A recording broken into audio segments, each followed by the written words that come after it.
خواجہ آصف صاحب جو ہیں وہ نون لیگ کے بھی ہیں، وزیر دفاع بھی ہیں، وہ کچھ بات کر رہے ہیں، اور وہ تو جو مریم نواز صاحبہ ہیں جو کہ ظاہر وزیر اعلیٰ ہیں صوبے کی، وہ آج ایک اجلاس کر رہی تھیں، وہ شاہد صاحب کمشنرز ڈپٹی کمشنرز کو کیا احکامات دے رہی تھیں، تو وہ ایک دم میں چونکا کہ خواجہ آصف صاحب کیا بات کر رہی ہیں، کیا کہہ رہی ہیں، ذرا سنیں وہ کیا فرما رہی تھیں مریم نواز صاحب۔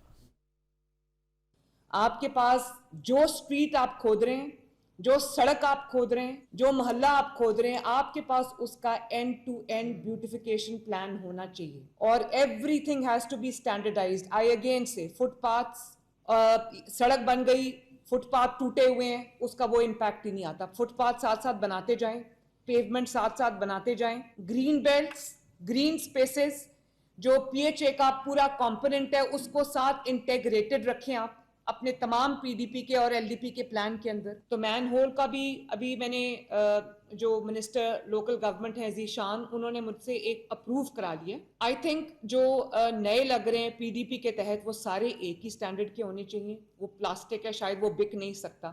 پلیز انشور کہ جو مین ہولز ہیں ان کا لیول وہی ہونا چاہیے جو آپ کی اسٹریٹ یا سڑک کا لیول ہے۔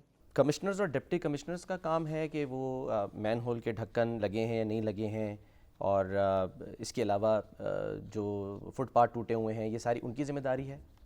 اس وقت ان کی ہے، اچھا، کیونکہ بلدیاتی ادارے موجود نہیں ہیں تو اس وقت انہی کی ذمہ داری ہے۔ ٹھیک ہے، جب بلدیاتی ادارے وجود میں آ جائیں گے تو پھر وہ ذمہ داری سنبھال لیں گے۔ ٹھیک، یہی بات جو ہے وہ کہہ رہے تھے خواجہ وزیر آصف اعلیٰ صاحب۔ ہاں، وزیر اعلیٰ جو ایڈریس کر رہی ہیں کمشنر سے اور ڈپٹی کمشنر سے، تو آج کے جو حقائق ہیں وہ اس کے مطابق تو درست کر رہی ہیں۔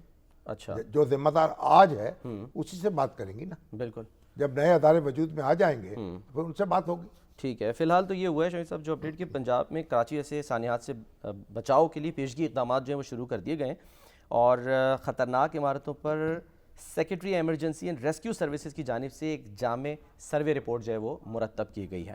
تو اس میں کہا گیا ہے پنجاب میں 14 عمارتیں انتہائی خطرناک ہیں، خطرناک قرار دے دی گئی ہیں، تو یہ چلو اچھی بات ہے کہ بر وقت جو ہے وہ فیصلہ کر لیا اصل گیا۔ میں پنجاب میں اور دوسرے صوبوں میں ایسی عمارتیں کم ہوں گی جیسی کراچی میں ہیں۔ جی ہاں، وہاں تو ظاہر ہے کراچی میں ایک تو ہائی رائز بلڈنگز بہت زیادہ ہے، اور کراچی میں آبادی بھی زیادہ ہے، اور پھر اس طرح کی بلڈنگز لاہور میں بہت کم ہیں، جہاں ایک اس کے اندر سینکڑوں یعنی خاندان آباد ہوں، صحیح، اور پھر سینکڑوں دکانیں ہوں۔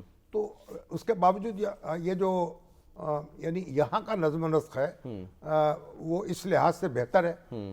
اگر جب آڈٹ کریں گے تو معلوم ہوگا یہاں بھی بہت سی وائلیشنز ہوئی ہیں۔ یہ اور بات ہے کہ یہ کیونکہ عمارتیں کھلی ہوتی ہیں تو ان میں اس طرح کے حادثات پیش نہیں آتے جس طریقے کا کراچی میں پیش آیا ہے۔ ٹھیک ہے۔